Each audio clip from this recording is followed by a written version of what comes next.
Magandang araw po sa lahat. Heto na naman ang panibago nating video. Nagbanding nga pala kami ng aming pamilya. Nagluto na rin ng mga masasarap na pagkain. Tara at samahan nyo na naman ako sa panibago nating video. Let's go!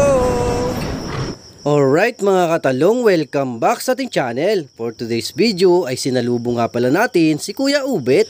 Alas 2 ng hapon nang siya ay dumating galing sa panghuli ng mga puyo. At eto ang kanyang mga huli. Grabe, napakarami. Itinaas niya nga mga isda papunta sa dike. Matapos nga ito ay nilapitan natin siya para makita kung gaano kalalaki ang mga huli niyang isda. Napakalalaking puyo ng kanyang mga nahuli.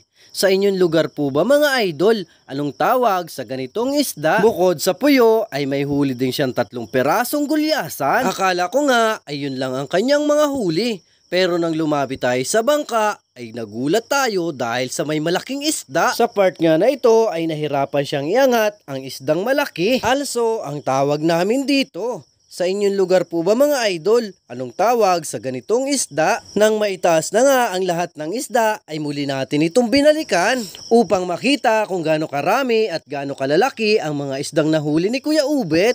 After nga nito ay tinesting nating buhatin ang malaking isda at grabe mga idol, napakabigat ng isdang ito. Palagay ko ay nasa 20 kilos ang timbang nito. Ngayon lang tayo nakakita ng ganitong uri ng isda. Kaya naman tayo ay talagang napahanga. Maya pa ay biglang dumating si Kuya Ubet at binigyan tayo ng 1 pirasong puyo. Salamat nga pala kay Kuya Ubet dahil sa kanya ay makakatikim tayo ng inihaw na puyo. Hindi na nga kami nagpatumpik-tumpik pa ni Kuya Ilo at hinanda agad namin ang ihawan. Dito natin ihawin ang napakalaking puyo na bigay sa atin ni Kuya Ubet. After nga nito ay inabot na ni Tita Flor ang isda. Sa kanilang lugar daw ay tabas ang tawag dito. Napakasarap ng inihaw ng mga ganitong isda. Kayo po ba mga idol? Anong paborito nyong luto sa ganitong puyo? At naggatong na nga tayo ng apoy para makapag-ihaw na ng isda. Bunot ang kalimitan namin ginagamit sa mga pang-ihaw sa isda. Biniyakan na nga ni Uwe ang ating isda para malagyan ito ng mga panamya. Habang nagpapadalit ng apoy ay tiningnan muna natin ang kanilang merienda. Kahil ang kanilang kinakain. Meron din tayo ditong sinabawang isda, bagoong at maanghang na sili. Sa part namang ito ay dali-dali kami ni Kuya Ilo at nagpapaunahan kami kung sino ang makakapagpapoy. Excited kasi kaming pareho na makatikim ulit ng puyo. Maya-maya pa ay dumating si Kuya Atan.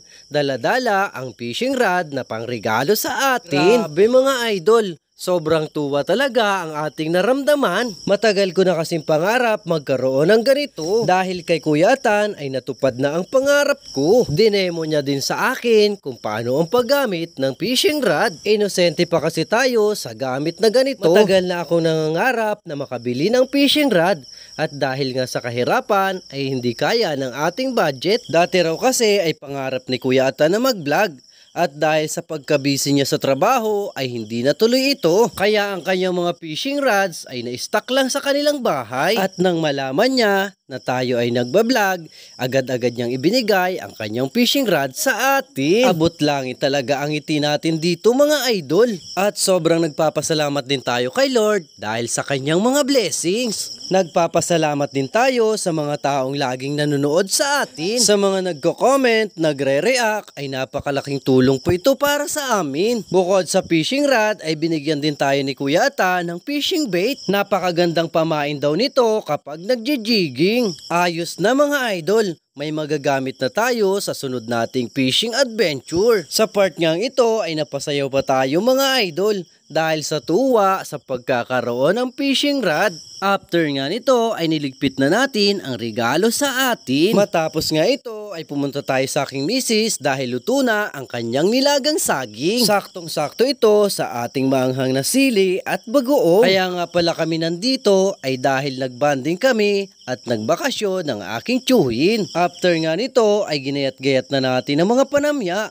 para maipalaman sa ating iluluto. Si Kuya Ilo naman ay busy sa pagdudupong ng apoy. Nang matapos na ngang magayat ang lahat ng mga panamya ay nilagay na ni Uwe ito sa ating nilulutong isda. Nang mailagay na nga ang lahat ng panamya ay sinalang niya na ito sa ating ihawan. Nang maisalang na nga ang isda ay pumunta naman tayo sa aking misis. Tapos na kasi silang magbalat ng saging kaya naman panahon na para tayo ay makatikim. Nakakalaway naman kasi ang bagoong nilandala na galing kay na Ate Lani. At matapos nga ang ilang minuto ay binaliktad na natin ang iniihaw natin puyo. Sa amoy pa lang ay talaga namang nakakagutom na. Bukod nga pala sa inihaw ay meron pa tayong nilagang saging mga idol. Kaway-kaway nga pala dyan sa mga mahilig kumain ng saging. Shoutout nga pala kay John Arvin Montalban and family, kay AKP Aldrin Anduyan dyan sa Zamboanga, Sibugay, kay Rachel Fishing Adventure ng Barangay Banilad, kay Tito Reste and family dyan sa Taguig, syempre kay Ate Ruber Rojas and family. Salamat po sa panonood at palagi ang pagsuporta sa ating mga vlogs. Nang maluto na nga ang ating isda ay agad naman itong tinikman ni Kuya Ilo. Ito talaga ang gustong gusto ni Tiyo. Ang mga sariwang isda na napapanood niya sa atin kapag tayo ay nagbablog. At sakto ang kanyang uwi dahil nakatikim na naman siya ng mga sariwang isda.